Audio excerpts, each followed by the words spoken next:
जय श्री कृष्ण। आप सभी को माघ मास शुक्ल पक्ष एकादशी की ढेरों शुभकामनाएं।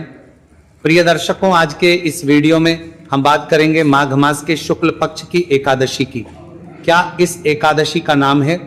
इस एकादशी का व्रत कब किया जाएगा? किस दिन व्रत करना उत्तम रहेगा? सूर्य के मुख से एकादशी कब है? चावल नहीं खाने का नियम आपको कब पालन करना है? भद्रा है या नहीं है? इस एकादशी की पूजा कैसे करनी चाहिए? इस एकादशी महिमा क्या है? क्यों ये एकादशी महत्वपूर्ण है? इस एकादशी का पारण कब किया जाना चाहिए? कैसे करना चाहिए? ये एकादशी जो आप करेंगे, इसमें आहार क्या लेना है?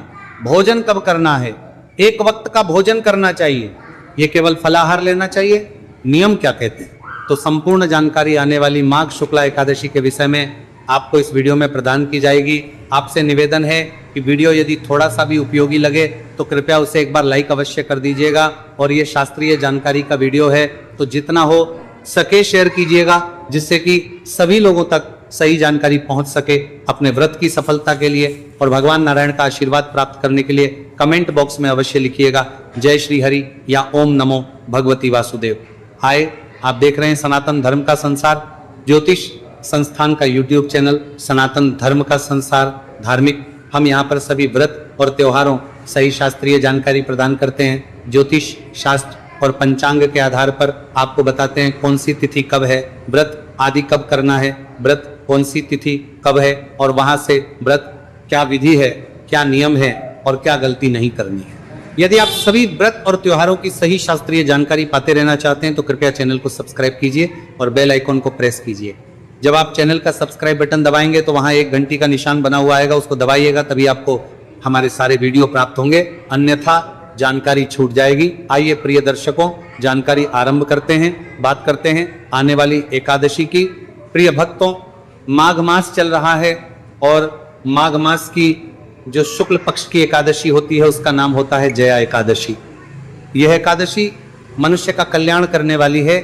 शास्त्र कहते हैं कि माघ मास की इस एकादशी पर जो गंगा स्नान करता है या यमुना स्नान करता है और जो त्रिवेणी संगम पर स्नान करता है उसको अत्यंत पुण्य की प्राप्ति होती है। इस दिन पर किया जाने वाला यह स्नान बड़ा कल्याणकारी होता है। जो मनुष्य माघ मास की जया एकादशी का व्रत संकल्पित होकर करे और विधि विधान से उसका पारण करे तो उसके सभी पाप नष्ट हो जाते हैं। ये मनुष्य अपने जीवन में सदा विजय प्राप्त करता है। ये जय दिलाने हैं, विजय दिलाने वाली।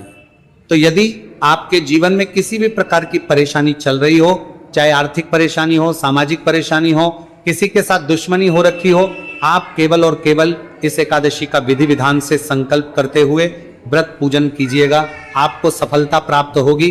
प्रश्न उठता है कि ये एकादशी हमें क्यों करनी चाहिए?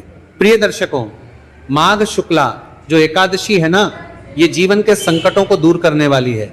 शास्त्र कहते हैं कि माघ का महीना अपने आप में बड़ा ही पवित्र और बहुत अधिक पुण्य देने वाला है। इसीलिए माघ स्नान बड़ा कल्याणकारी होता है। जब माघ स्नान और माघ महीने की महिमा इतनी है तो उस महीने में आने वाली तिथि की महिमा अपने आप ही कई गुना अधिक बढ़ जाती है। और फिर ये जो एकादशी है ये माघ शुक्ला एकादशी है। तो माघ शुक्ला एकादशी के विषय में शास्त्र कहते हैं कि इस एकादशी का व्रत करने से मनुष्य के सभी पापों का नाश होता है। मनुष्य विधि व्रत करके अपने पितृ को भी तार सकता है। यदि आप इस दिन अपने पितृ के निमित्त जल तर्पण करते हैं, गीता के 7वें अध्याय का श्रवण करते हैं, तो इससे आपके पितृ तृप्त होते हैं। इस एकादशी के दिन आपको पितृ को तिलयुक्त जल से तर्पण करना चाहिए। यह एकादशी आपके पितृ को मुक्ति दिलाने वाली है और आपके सभी पापों का नाश करने वाली है। प्रश्न उठता है कि यह एकादशी हमें करनी कैसे चाहिए, इसके नियम क्या है? महत्व को आपने जाना, क्योंकि महत्व इतना अधिक है जितना मैं वर्णन करूं कम रहेगा, कम शब्दों में। यही कि ये आपके जीवन को संवार देगी। अगर आपने विधि विधान से इसका व्रत किया, पूजन किया, तो अब इसके नियम की बात करते हैं कि हमें यह करना कैसे चाहिए। प्रिय दर्शकों, जया एकादशी के व्रत के जो नियम हैं वो दशमी तिथि से आरंभ होते हैं, अर्थात व्रत के एक दिन पूर्व ही इसके नियम आरंभ हो जाते हैं। और एकादशी के दिन आप व्रत धारण करेंगे और अगले दिन व्रत का पारण करेंगे। इस प्रकार से जो एकादशी का व्रत है यह केवल एक व्रत नहीं होता, यह एक त्रिदिवसीय विधान होता है, अर्थात 3 दिन का विधान होता है।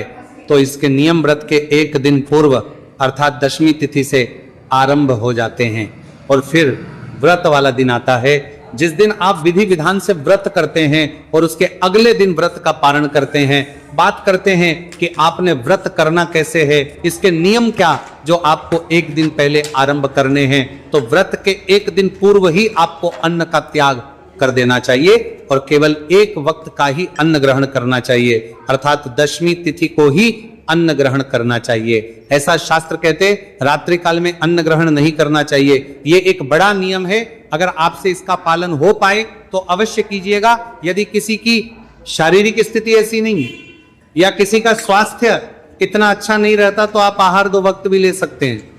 नियम कहता है कि वक्त का आहार अधिक उत्तम रहता है। दशमी तिथि को आपको कुछ वस्तुओं का त्याग करना है, जैसे कि मसूर की दाल का त्याग कहा गया है।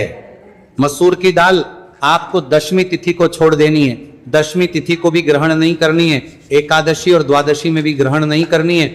इसी प्रकार से जो लोग मांस मदिरा का सेवन करते हैं और एकादशी का व्रत भी करते हैं तो वो ध्यान रखें कि आप दशम तिथि को ही मांस मदिरा का सेवन छोड़ देंगे। ऐसा नहीं कि आज तो आप खूब खाए पिए और कल आप व्रत कर ले, व्रत के एक दिन पूर्व ही आपको इन सब को त्याग देना चाहिए। जो लोग लहसुन प्याज का प्रयोग करते हैं उन्हें भी व्रत के एक दिन पहले ये त्याग देने चाहिए। जो माताएं बहनें बाल धोना चाहती हैं, सर धोना चाहती हैं, वो भी दशमी तिथि को अर्थात व्रत के एक दिन पूर्व ही बाल धो ले, क्योंकि एकादशी के दिन बाल नहीं धोए जाते हैं और द्वादशी के दिन भी बाल नहीं धोए जाते हैं। ये शास्त्रीय विधान है जो पुराणों में लिखा है। इन 2 दिनों पर महिलाओं को सर नहीं धोना चाहिए। प्रश्न उठता है कि अगर मान लो कुछ ऐसी इमरजेंसी आ जाए जिसमें बाल धोने आवश्यक हो तो क्या करें? तो उस अवस्था में साबुन, शैम्पू आदि का प्रयोग नहीं करना, केवल पानी से बालों को धो लीजिएगा और उसमें भी एक सावधानी बरतिएगा। जिस जल से धोने वाले हैं उस जल में थोड़ा सा कच्चा दूध मिला लीजिएगा, दूध मिला लीजिएगा, चाहे वो 2 बूंद ही डालिए, थोड़ा सा दूध डालिए और उससे बाल धोइएगा। इससे दोष मिट जाता है। प्रथम तो बाल धोने नहीं होते। अगर कोई ऐसी इमरजेंसी आ जाए जो पूजा पाठ के लिए आपको बाल धोने पड़े तो आप कच्चा दूध डाल के और फिर आप उन बालों को धो सकते हैं। साबुन, शैम्पू आदि का प्रयोग वर्जित होगा और ब्रह्मचर्य का नियम भी आपने इसी दिन से आरंभ करके देना है। ब्रह्मचर्य धारण कर लेना है, अर्थात दशमी ब्रह्मचारी आरंभ करेंगे और ये एकादशी व्रत के साथ साथ द्वादशी पारण तक आपको निभाना होगा। व्रत के एक दिन पूर्व दशमी तिथि से ही शहद का त्याग कहा गया है, अर्थात शहद का प्रयोग नहीं करना चाहिए। ना ही वो एकादशी के व्रत में पूजन वाले दिन जो पंचामृत बनाते हैं उसमें प्रयोग करेंगे और ना ही शहद का प्रयोग द्वादशी को जब पारण करते हैं तो पारण में प्रयोग होगा। तो शहद का त्याग है 3 दिन के लिए। चने के का त्याग भी कहा है। शास्त्र कहते हैं चने के शाख का प्रयोग नहीं करना चाहिए और ये मौसम है चने के शाख का।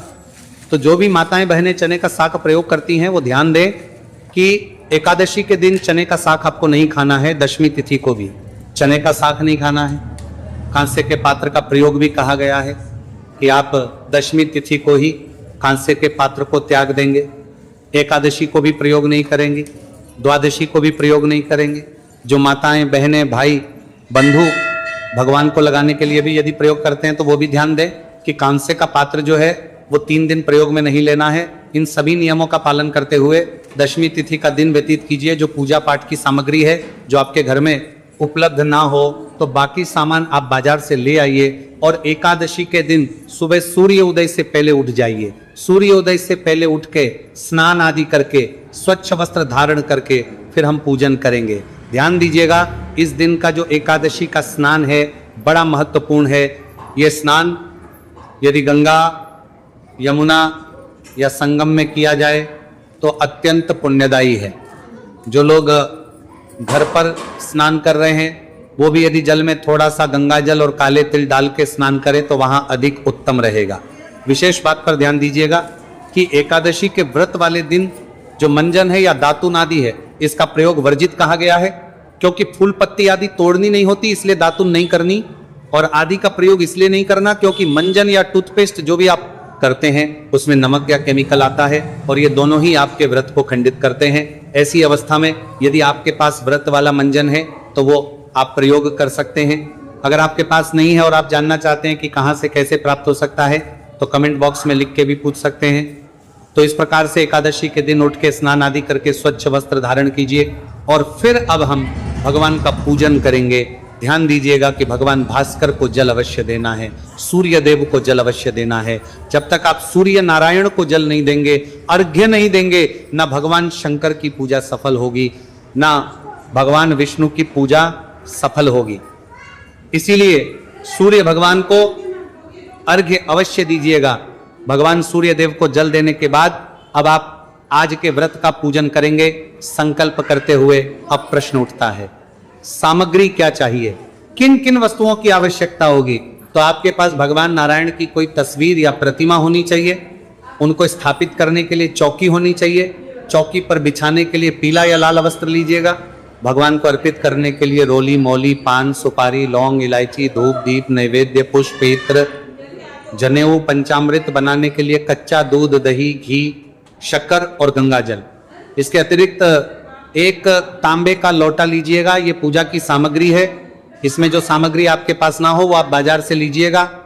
पान के पत्ते 2 होंगे, एक पत्ता जो है प्रयोग होगा एकादशी व्रत वाले दिन पूजन में और एक पारण वाले दिन, और सुपारी भी आपको 2 लानी है। जो लौंग और इलायची है वो 5-5 ले आइएगा। तो ये सारी सामग्री को एकत्र कीजिए और जो आपका पूजा स्थल है जहां बैठ के आप पूजन करते है ना, वहां पर सारी सामग्री रखिए और आसन लगा के बैठ जाइए। पूर्व दिशा की ओर मुख करके आप बैठिएगा। लोटा जो तांबे का है उसको पहले अच्छे से साफ कीजिए, उसमें पहले थोड़ा गंगा जल भरिए, फिर शुद्ध जल भरिए और अब आप फूल के माध्यम से उस सभी सामग्री पर और उस स्थान पर चल के छींटे दीजिए, जिससे वह स्थान पवित्र हो जाएगा और वह शुद्ध हो जाएगी।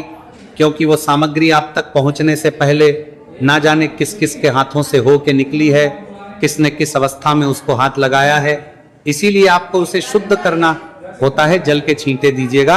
हम मंत्र पढ़ते हैं, ओम अपवित्रः पवित्रो वा सर्वावस्थांगतो तुपिवा यह स्मरित पुंडरी काक्षम स बाह्याभ्यंतर शुचिः।